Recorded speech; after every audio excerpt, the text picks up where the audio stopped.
FL Studio 26 is here, which is really exciting news if you are an FL Studio user. It's also very exciting news if you are an FLkey user, which I am. I have the FLkey Mini in front of me.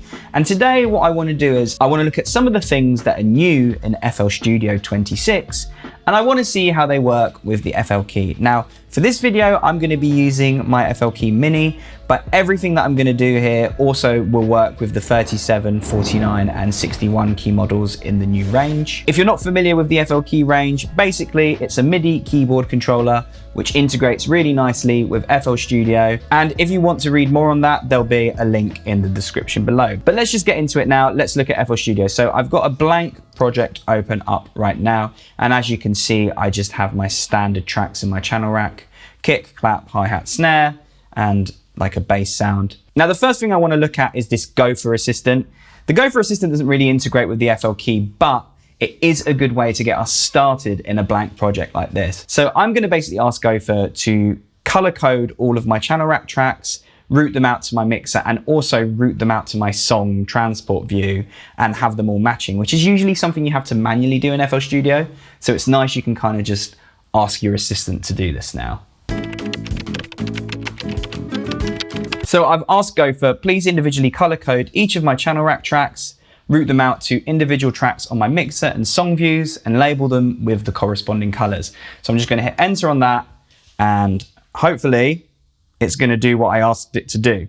And as you can see in real time, these tracks are starting to appear with these colors, and you can actually see the colors appearing on my FLkey at the same time, which is really cool. It feels like it's like there's a ghost in the machine right now, which is a bit weird. Okay, cool. So that's Gopher. Now I want to look at some of the updates that ImageLine have made to some of their plugins. So the first thing I want to look at is the FPC plugin. So let's open up an instance of FPC on my channel rack. I love that I can just scroll through like this by holding an empty pad. And now when I let go, FPC opens up. And of course, because we're using an FLkey, what I can do is I can go into drum pad mode, and now all of my pad colors correspond to the pads within the FPC plugin, which is really nice. So the actual update itself to the FPC plugin is a pretty minor one. What you can now do is you can drag and drop multiple samples onto one pad, and the FPC is automatically going to layer them on that one pad. But I do think this is a good opportunity to talk about layering in the FPC plugin. So if you're wondering why you might want to layer multiple samples on one pad, the answer is basically just to create your own sort of sound with what you have, right? So you might be someone who works in the channel rack and you might have 3 or 4 kick samples and they're all playing at the same time, and you might mix them slightly differently, pitch shift some down, EQ another. What you find is you get this nice hybrid blend of your own kick sound. By layering in the FPC plugin, basically you can do all of that without having to repeatedly program each one in. You can just have them on one pad and you can make the changes on your plugin. So what we can do, if I hit my kick, you'll see that all of these are activated, and I can just lower the volume of some of these samples. Maybe I might want to pitch shift down one of these samples, bring that up a bit. But one thing that is really cool to do on the FPC plugin is you can actually determine what velocities each sample triggers at. So if I take sample 1 and put the bar up there, and basically this bar is the velocity range. So I'm just going to do this. So my pads are velocity sensitive. So if I slowly tap these pads, and you can see, the harder I hit it, it moves through these samples. So let's say you've gone out and you've sampled a drum kit and you have captured lots of different samples of that one drum being hit at different velocities. You can use this view in the FPC kit to be able to get realistic velocity triggers out of the samples, which is really useful if you want to get more authentic sounding drum sounds. So that's layering in the FPC plugin. Let's now move on to something else. So I'm very quickly now just going to sequence a very simple kick and snare pattern on my channel rack.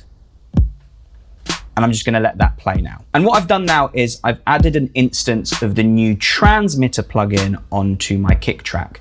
Now, transmitter is a plugin that is available if you own the all plugins edition of FL Studio 26. So transmitter in its simplest form is basically a plugin that can take the transients of your audio samples and it can differentiate between the transient itself, so the impact of that sample, and the tail or the sustain of that sample, which is really useful for mixing things like kick drums. So if I go into my plugin mode on my FLkey, I can now control things like the sensitivity of transmitter.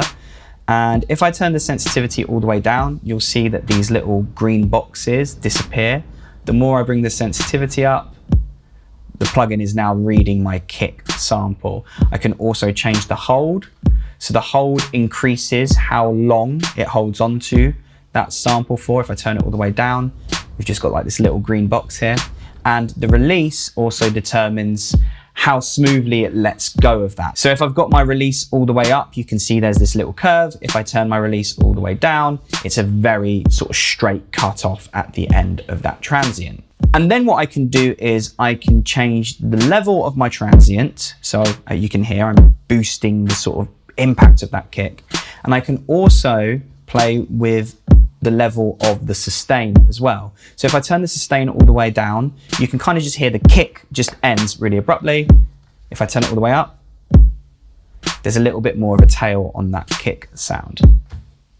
So why might you want to use this plugin? I think what transmitter does is it can take away that need to layer lots and lots of different versions of the same sample and having to mix different EQ spectrums of each thing to kind of boost and subtract different parts of it. Instead, what you can do is you can just take that one kick sample, for example, and you can mix the transient and the sustain of that sample completely separately. You can add saturation to the transient. You can maybe do some work on the tail of it too. So overall, a really interesting plugin, a really nice one to have in your tool belt if you are someone who enjoys mixing within FL Studio. So another plugin that's had a nice addition to it is Luxeverb, and this is again just a little minor addition to the plugin, but I think it's a really nice, usable, creative one.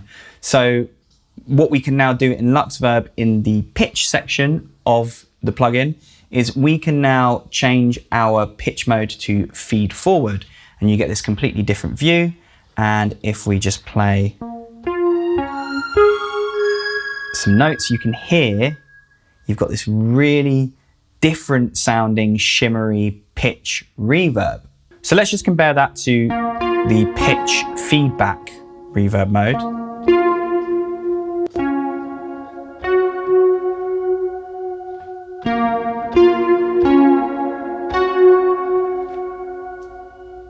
So what you can hear in feedback mode is that the pitch shifting of your reverb tail is kind of happening at the end, and you get maybe like 1 octave of this pitch shifting. But when we go into feed forward mode and we do the same thing,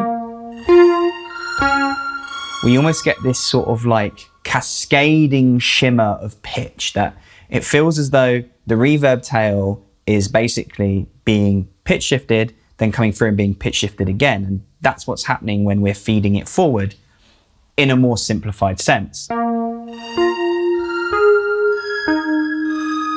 And we could maybe take away some of the delay here, so it's more of an instant impact.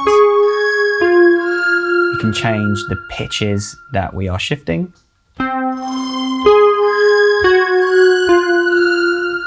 Maybe let's take away some of the pre-delay, add some decay.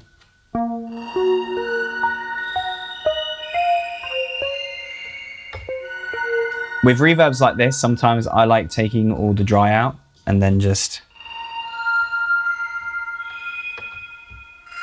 creating these nice little soundscapes with the wet sound. And again, just a really nice little quality of life addition to Luxeverb, which I just think makes the experience in FL Studio just that little bit better, and it sounds especially good when you're playing it in real time with a keyboard. The last thing I want to look at today is the new completely redesigned Flex plugin. Now, I think for me, when I saw these FL Studio 26 updates, this is one of the things that really excited me the most for a couple of reasons. So the first thing is, if you've ever used the Flex plugin before, then you would be able to see here that it very obviously looks very different. I think that this looks pretty simplified compared to what it used to look like. We now have just 8 parameters on show by default, and for each patch, these 8 different parameters will change depending on the sound. Obviously, if you still want to be able to control Flex how you used to be able to,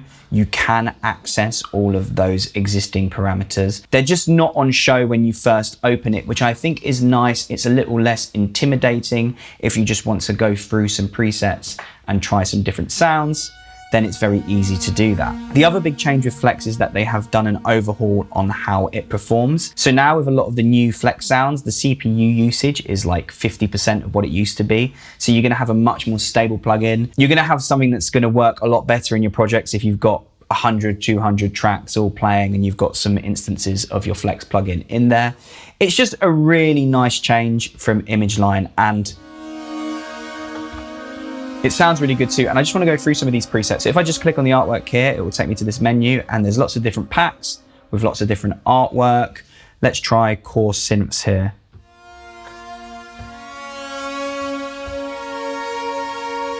And what's really nice is these are labeled quite well as well. So we've got some bass sounds, we've got some lead sounds, some pads. I think pads sound really nice with chord map.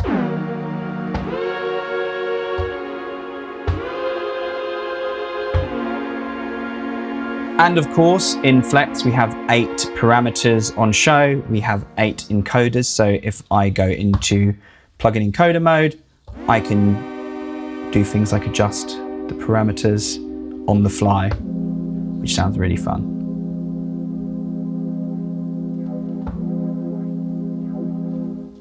So whilst I've just been playing around with Flex for this video, I've just realized that I could do something pretty cool with my FLkey. So when you are in the Flex plugin, if you use your arrow up and down keys, it lets you scroll through all of these Flex presets. If you use Command and up and down, it actually changes the preset for you. You can also go up to one, select and press Enter. If I use the Command and left and right keys, I can actually go to my packs. So what if I take those key commands and I add it to a custom mode on my FLkey, and I can use my FLkey as a navigation device for Flex? Let's try it. So I've got components open. I'm going to create a custom mode on my FLkey. And I'm going to first remove all of these default pads. So one thing that's really nice with the FLkey is that you can create your own custom modes, and you can basically make these pads do whatever you like. You can add MIDI notes to them, you can add MIDI CC data to them, but what you can also do is you can add keystrokes to them. So the first thing I'm going to do is I'm going to select these 4 pads, and I'm going to set them to keystrokes. I'm going to assign different keystrokes to them. So this one's going to be up, this one's going to be down, and then we're going to, of course, go left, and we are, of course, going to go right. Let's select them all together, and let's make them all, I don't know, let's make them green. I can also have a color that they go when I press them, so I'm going to make them go white. And then what I'm also going to do here on this pad is I'm going to make this top left pad the enter button. I'm going to keep that blue because I quite like that blue. And then I'm also going to, once again, do the same sort of thing, but this time I'm going to do a combination of Command up. So for these ones, I'm going to make them, I don't know, like a kind of bluey teal kind of thing. And now I can use both of those to separately navigate through Flex. The other thing I'm going to do is I happen to know that Gopher can be opened using the keystroke Option F1. So I'm just going to add Option and F1 here. I don't know why, I feel like Gopher is orange, and I'm just going to label this Gopher. And now I'm just going to send this custom mode to my custom mode 1 slot on my FLkey. And when I hit overwrite custom mode, I can now see that that custom mode that I just created in components now appears on my FLkey. So if we go back to FL Studio now, when I press these, just like it was working before on my keyboard, I can scroll through these different flex patches. If I hit this button, it lets me select that one. And if I use these ones, it just lets me go through them. I can also go to my pack view by going left and right. I can select a different pack. And yeah, I can just browse through the Flex plugin like it's like a hardware synth using my FLkey. And again, with this orange button, if I press this, Gopher opens back up, which is really cool. So I've basically created my own workflow kind of mode on my FLkey, custom to how I like to use FL Studio. And I think that just adds really nicely to the experience of using this new revamped Flex plugin. So I think that's enough for today. Thank you so much if you've watched this far. I hope that some of the things that we've shown you in this video prove to be useful in using FL Studio 26, especially if you have an FLkey. If you like the look of the FLkey, be sure to check the link in the description below. The FLkey does come with 6 months of FL Studio Producer Edition bundled in. So if you're someone who's maybe using an older version of FL Studio for some reason and you want to get hold of FL Studio 26, then the best way to do it is to get an FLkey and get 6 months of Producer Edition with it, which is really great. If you've enjoyed this video, please do let us know. If there's anything you want to see us do with the FLkey next, please let us know in the comments below what you'd like to see and we'll try our best to get to them. Until then, I've been Vinny from Novation. See you next time.